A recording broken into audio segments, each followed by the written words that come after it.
Shivdev high school में 10वीं कक्षा में पढ़ रही हूँ। सभी सहपाठियों प्रणाम प्रणाम। तो आज मैं ये गतिविधियाँ कहानी कक्ष में बोलती हूँ।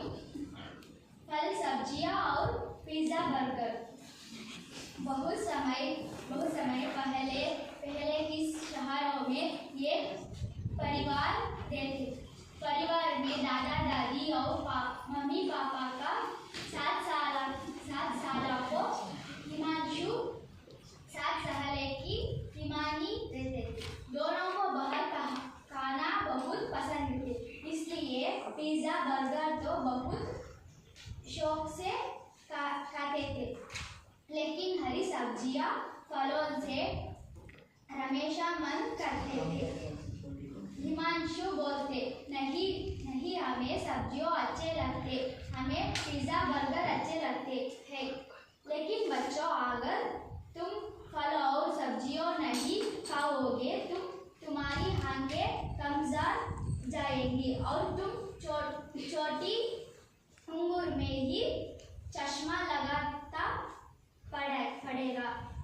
लेकिन वो आपकी मम्मी को बात नहीं मानते थे। नहीं, हमें फल और सब्जियों अच्छे लगते। एक दिन मम्मी ने दोनों को अकेला प्यार से समझाएगी। हरी सब्जियों और फल खाने से हमारी आंखें ठीक रहती है, और अगर तुम्हारी आंखें गरम हो गई तो तुम चश्मा लगाकर रहती है। मम्मी को प्यार से समझाने पर हिमानी मम्मी के बात में गई। ठीक है मम्मी, आपसे रोज हरी सब्जियां फल खाऊंगी। लेकिन हिमांशु मम्मी के बात नहीं मानते थे। नहीं मम्मी, पिज़्ज़ा बर्गर अच्छे लगते भी, इसलिए भी खाओगी। अब मम्मी ने हिमांशु समझाए बंद कर दिया। ऐसे वो बहुत दिन बीत गया। हिमानी रोज हरी सब्जियां खाने लगी और हिमांशु पहले तरह पिज़्ज़ा और बर्गर खाने लगी। एक दिन स्कूल में हिमांशु के टीचर कहा, हिमांशु ब्लैक बोर्ड पर लिखा सवाल की जवाब दो। लेकिन जब हिमांशु ने बोर्ड पर देखा तो जब धुंधला दिया था। उसने आंखें पसर कर फिर से देखा। हिमांशु का जवाब न देना पर टीचर ने गुस्सा से कहा, हिमांशु क्यों तुम आसान का जवाब नहीं बता। रुको, मैं अभी तुम मम्मी पापा को स्कूल बुलाती। टीचर क्लासरूम से चली गई। कुछ दिया बाद टीचर के फोन करने पर हिमांशु मम्मी पापा का स्कूल हो गई। मम्मी हिमांशु करने आसान का सवाल पूछता, लेकिन हिमांशु ने ये भी नहीं पता 2+2 कितना हो गए। यहाँ हिमांशु कितने आसान का जवाब नहीं होता। लगता है तुम्हारी आज कल पढ़ रहा है। नहीं मम्मी, मुझे पता है 2+2 4 होता है। तो तुमने टीचर को आंसर क्यों बताए हो, इसलिए मुझे बोर्ड पर लिखा दिया। मेरा तुम कहा जाता है हरी सब्जियां और फल खाया करो। मेरी तुम्हारी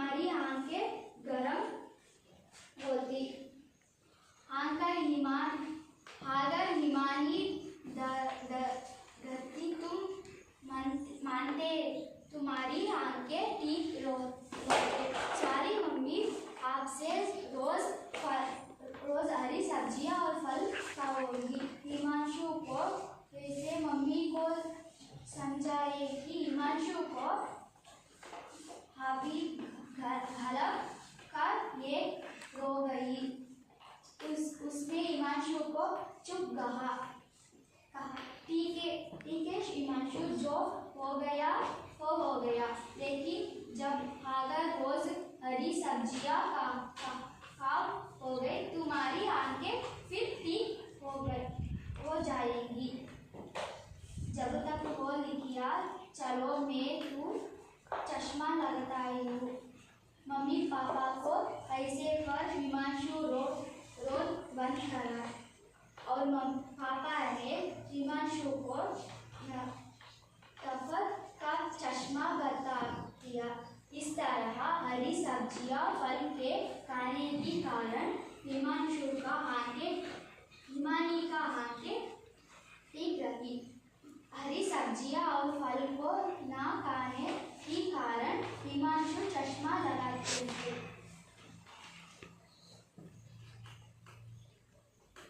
तो मेरा सहारी कश्मीर से पाठ का परिचय और पाठ का आशय बताती हूँ।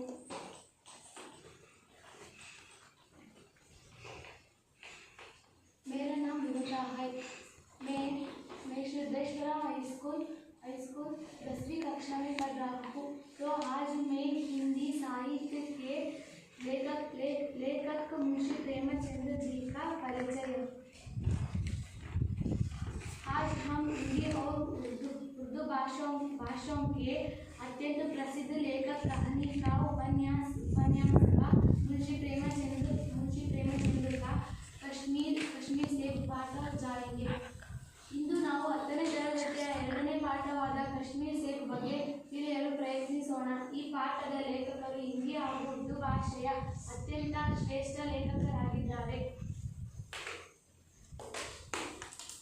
प्रेमचंद जी का जन्म 31 जुलाई 1880 को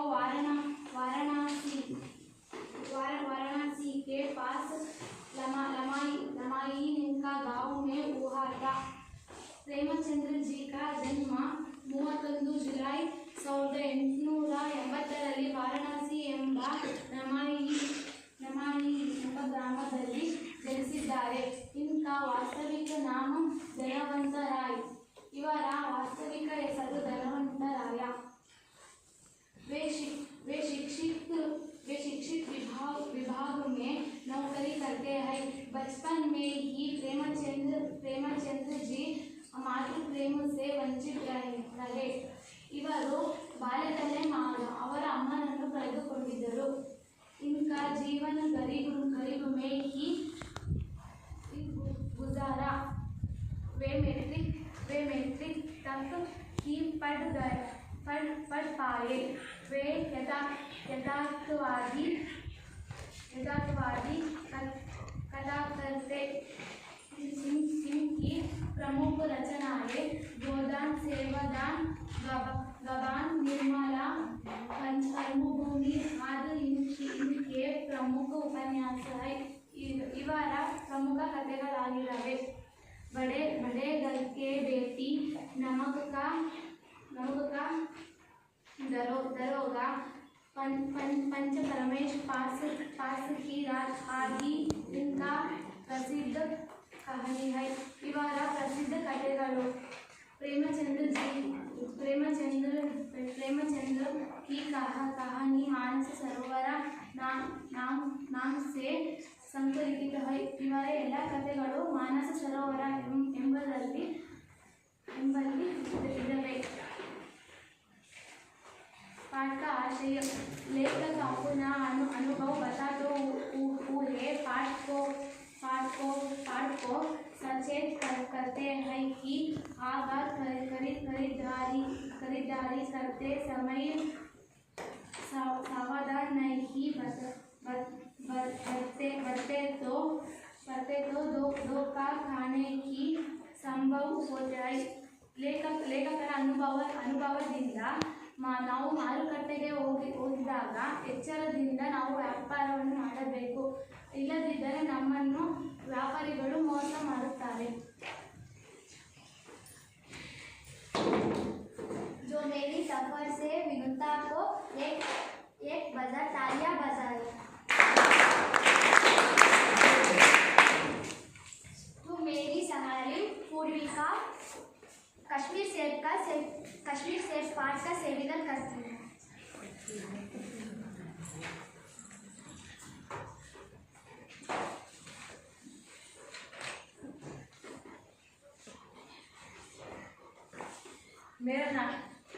मेरा नाम है पूर्विका. मैं श्री रुद्रेश्वर प्रौढ़शाला पांडवमट्टी गोपीदहल्ली में 10वीं कक्षा में पढ़ रही हूँ.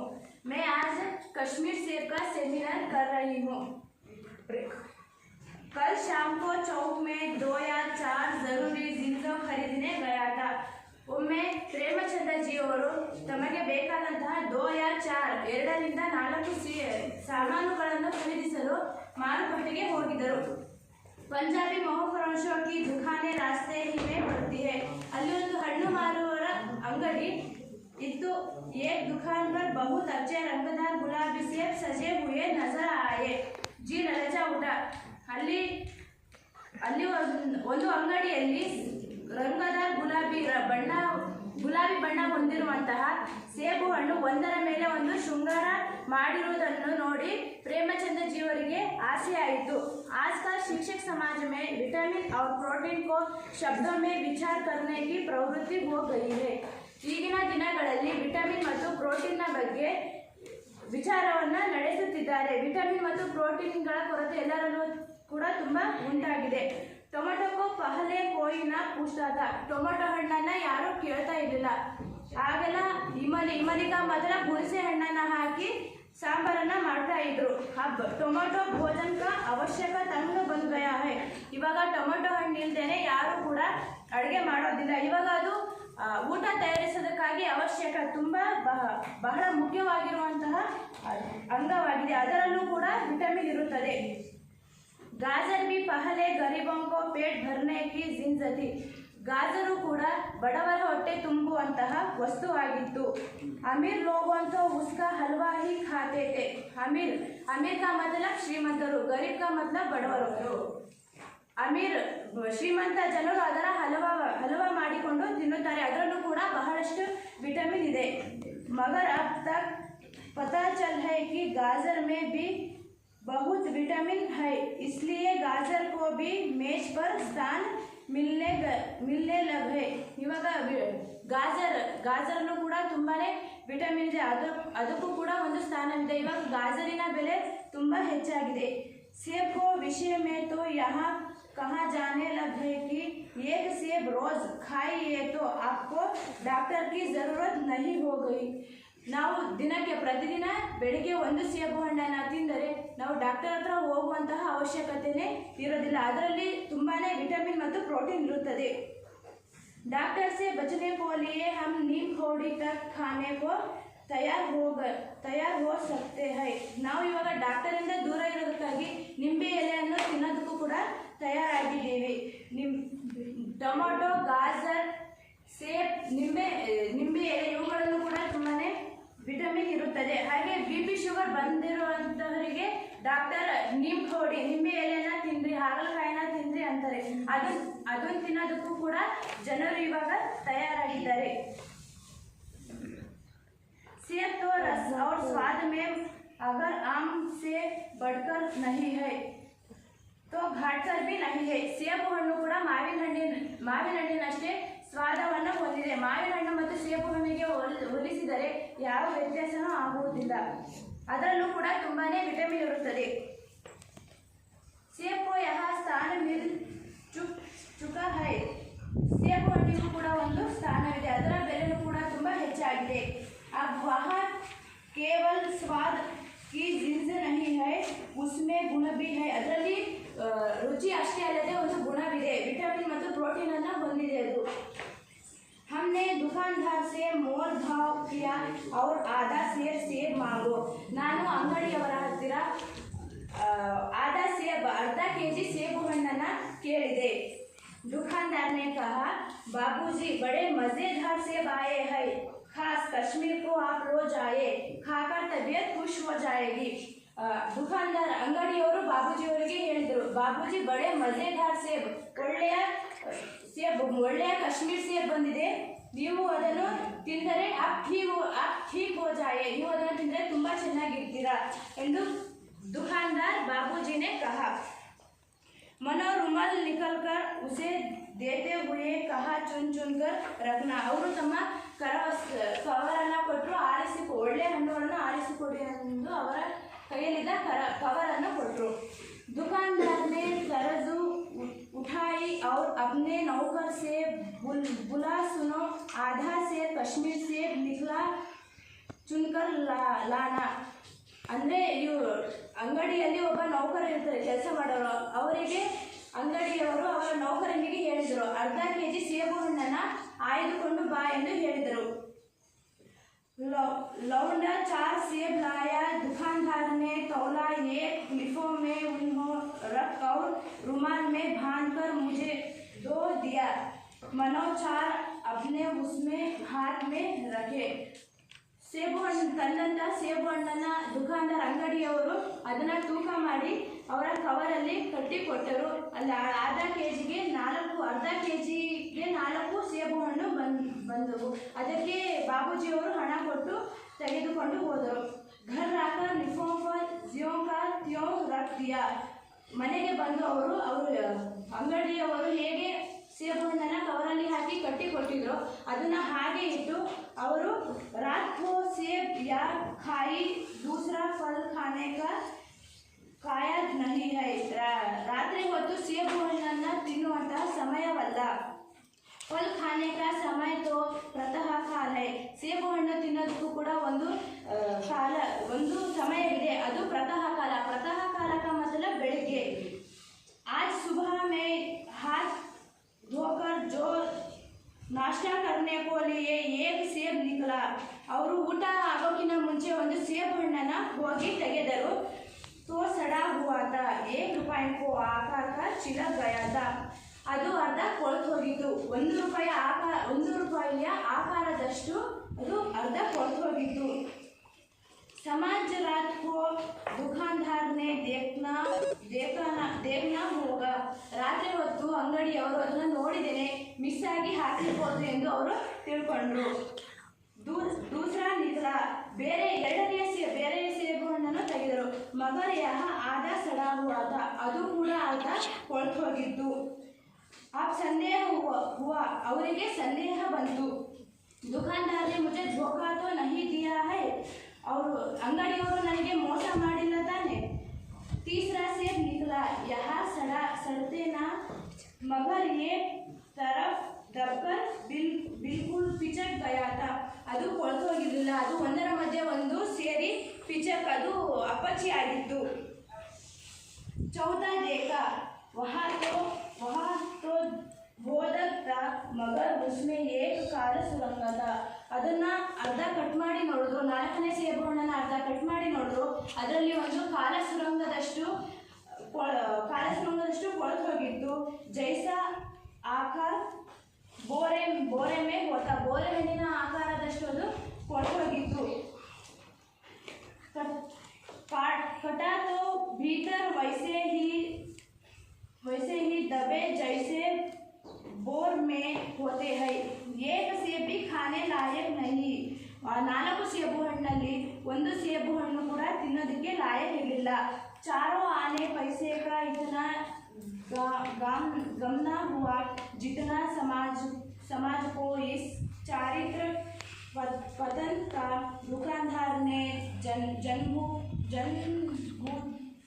मेरे साथ धोखाबाजी का व्यवहार किया। एक सेब सड़ा हुआ हो तो मैं उसमें क्षमा को मोह समझता सोचता उसकी निगाह ना पड़ी होगी मगर चारों को चारों खरीब निकला जाए. ನಾನು ಒಂದು ಸೇಬು ಹಣ್ಣು ಕೊಳೆತು ಹೋಗಿದ್ರೆ ನಾನು ಅವರನ್ನ ಕ್ಷಮಿಸ್ಬಿಡ್ತಿದ್ದೆ. ಆದರೆ 4ರಲ್ಲಿ 4 ಸೇಬು ಹಣ್ಣು ಕೂಡ ಕೊಳೆತು ಹೋಗಿದೆ. ಅವರು ನನಗೆ ಬೇಕು ಅಂತಲೇ ಮೋಸ ಮಾಡಿದ್ದಾರೆ ಎಂದುಕೊಂಡರು ಬಾಬೂಜಿಯವರು. अब मैं एक अंकों का प्रश्न पूछती हूँ, आप सभी को उत्तर दो. लेखक जिंजो खरीदने कहाँ गया था? लेखक जिंजो खरीदने कहाँ गया था?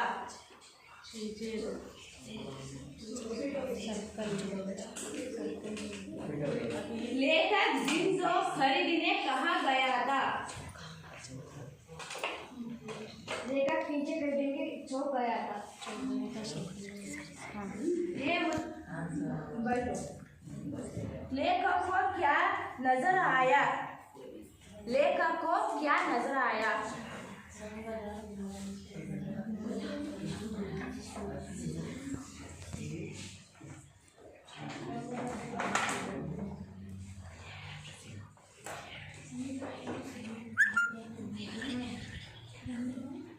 लेखक को क्या नजर आया?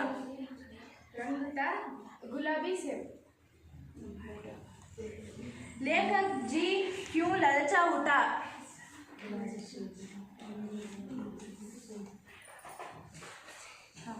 गुलाबी सेब. टमाटो किसका आवश्यक अंग बन गया है?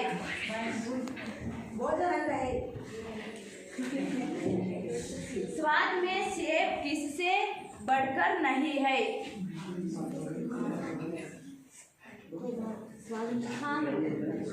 आम से. रोज एक सेब खाने से किन की जरूरत नहीं हो गई?